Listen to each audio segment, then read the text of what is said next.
معزز حضرات کا سب سے پہلے تو یہاں آنے پر ہنستے دل شکریہ ادا کرتا ہوں، اور سب سے پہلے یہ جو ایشو ہے ڈیوائیڈڈ فیملیز کا، جیسے کہ ناصر صاحب نے بھی کہا کہ ٹریڈ سے پہلے یہ ایشو چونکہ ایک انسانی ایشو ہے اور انسانی مسئلہ ہے، تو اس ایشو کو ایڈریس کرنا نہایت ہی ضروری ہے۔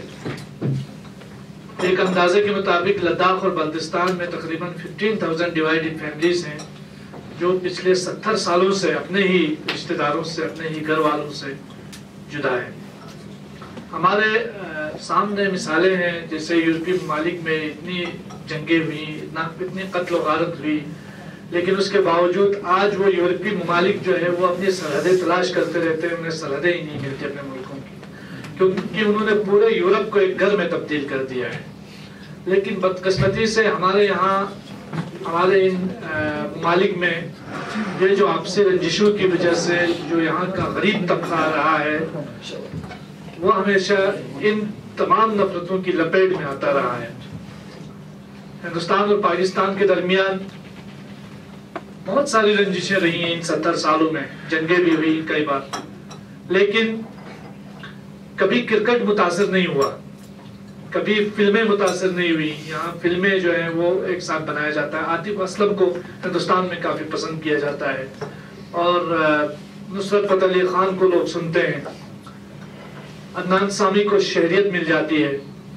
لیکن گلگت بلتستان کا ایک آدمی اگر کوئی یہاں آتا ہے اور وہ ہردہ جا کے فاتحہ خوانی کرنا چاہتا ہے تو اس کو اپنے آباء و اجداد کی قبر پہ فاتحہ خوانی کی اجازت نہیں ملتی ہے۔ یہ بہت بڑا المیہ ہے اس خطے کا۔ یہ وہ خطہ ہے جہاں سدھو جا کے chief of army staff, Pakistan کے چیف آف آرمی اسٹاف کو گلے لگا سکتا ہے، جبیاں مار سکتا ہے، لیکن ہم اپنے ہی رشتہ داروں سے جا کے سلام نہیں کر سکتے ہیں۔ اور ہمارے یہاں ملنے کی بات تو دور، ٹیلی فون تک بھی پابندی آئی تھی۔ تو ایک ایسی جمہوریت جہاں انسان تو خیر یہاں کمیونیکیشن پہ بھی جو پہرے ہیں یہ بڑے سنگین پہرے ہیں۔ تو اب وہ وقت آ گیا ہے کہ ہندوستان اور پاکستان کو یہ اس ٹائپ کی پولیٹکس سے باز آنا چاہیے، باہر نکلنا چاہیے، اور نفرت جو ہے وہ کسی بھی چیز کا سولوشن نہیں ہے۔ جیسے واجپئی صاحب نے بہت اچھا ایک جملہ کہا تھا کہ آپ اپنے دوست بدل سکتے ہیں لیکن اپنے ہمسائے کو کبھی نہیں بدل سکتے۔ تو ہندوستان اور پاکستان کی مجبوری یہ ہے کہ یہ ایک دوسرے کے ہمسائے ہیں، اور آج نہیں تو کل ان کو واپس آنا ہی ہے اس جگہ پہ جہاں ان کو بات چیت کرنی ہے، اور بات چیت کے علاوہ کوئی رائے حل ہے ہی نہیں۔ آپ دیکھیں گے اگر ہندوستان کی تاریخ میں بھی ہم اگر دیکھتے ہیں تو جس طرح انگریزوں کی غلامی رہی صدیوں اس خطے میں، اور ایک لمبے عرصے بعد جب ہندوستان کو آزادی ملی تو ہمیں یہ احساس ہونا چاہیے کہ زیادہ دیر پر جو ہے وہ انگریز جو ہے دبا کر ہندوستان کو جیت نہ سکا، ہندوستان کو اپنے کنٹرول میں رکھ نہ سکا، بالآخر اسے ہندوستان سے جانا پڑا۔ وہ اس لیے کیونکہ انہوں نے زیادتیاں کی، انہوں نے ظلم کیا۔ ہندوستان کی اس جمہوریت کو دیکھ کر ہندوستان کے مسلمانوں نے جو پاکستان کا کنسپٹ تھا، پاکستان کا جو نظریہ تھا، اسے ریجیکٹ کیا، اور ہندوستان کے ساتھ رہنا جو ہے انہوں نے ترجیح دی۔ انہوں نے کہا کہ ہم جناح صاحب کی 2 نیشن تھیوری کو نہیں مانتے ہیں، ہم ہندوستان کے سیکولرزم پہ، یہاں کے پلورلزم پہ ہم بھروسہ رکھتے ہیں، اور اس لیے انہوں نے یہ بہتر سمجھا کہ ہم ہندوستان میں رہیں۔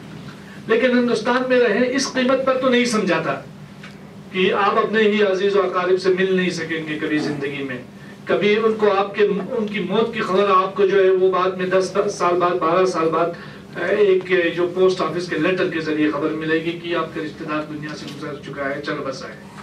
تو اب وہ دن دور نہیں، آج کرتارپور بارڈر بلا یہ خوشائن بات ہے، کیونکہ سکھوں کے، ہمارے جو بہت سارے سکھ برادری کے جو جذبات تھے، احساسات تھے، وہ اس سے جڑے تھے۔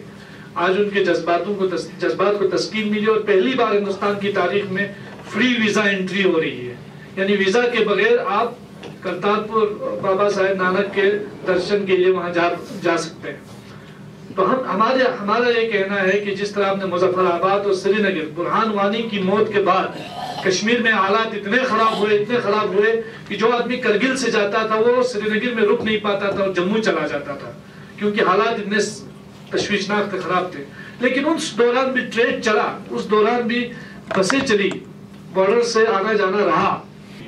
تو کیا وجہ ہے کہ بلتستان میں اور لداخ میں اتنا پیسفل کے معاشرہ ہونے کے باوجود اور زیرو سیکیورٹی تھریٹ ہونے کے باوجود یہاں کے لوگوں کو کیوں پریشان کیا جا رہا ہے؟ کیا ایسا تو نہیں کہ آپ اس انتظار میں ہیں کہ ہم بھی اسی طرح اٹھ کھڑے ہوں اور لڑیں آپ کے خلاف اور پھر جا کے آپ تسلی دیں؟ انٹرلیگیٹرز سے جب ہم نے سر 2010 کے بعد جب انٹرلیگیٹرز کو گورنمنٹ آف انڈیا نے نامزد کیا، ہندوستان سے کوئی سننے نہیں آیا کہ آپ کی کیا پرابلمس ہیں. ہم نے 71 بھی لڑا تھا ہندوستان کے ساتھ بیٹھ کے، لیکن اس وقت کوئی ہمیں سننے نہیں آیا. ہم تو 65 میں بھی موجود تھے. لیکن کیا وجہ ہے کہ جب کشمیر میں کوئی سری نگر میں آپ کو پتھر مارتا ہے بختر بند گاڑی پہ، تب جا کے آپ کو ہماری یاد آتی ہے کہ لداخ بھی ہمارا حصہ ہے، کارگل کے لوگ بھی ہمارے ہیں، ان کو بھی سننے کی ضرورت ہے. میں یہ کہتا ہوں ہندوستان اور پاکستان سے کہ اس نوبت کو نہ آنے دیجیے. آپ بھروسے کی بنیاد جو ہے وہ اس وقت جو ہے وہ بھروسے کی بنیاد کو مضبوط کرنے کی ضرورت ہے، نہ کہ بھروسے کو ختم کرنے کی ضرورت ہے. ہمارے اندر جو اس وقت ہمیں لگ رہا ہے کہ جس طرح سے سرحد مہری ہندوستان اور پاکستان کی طرف سے ہو رہی ہے، ایک ٹرسٹ ڈیفیسٹ پیدا ہو رہا ہے ہماری جو ڈیوائیڈڈ فیملیز کے درمیان بھی، ہمارے اس ریجن کے درمیان بھی.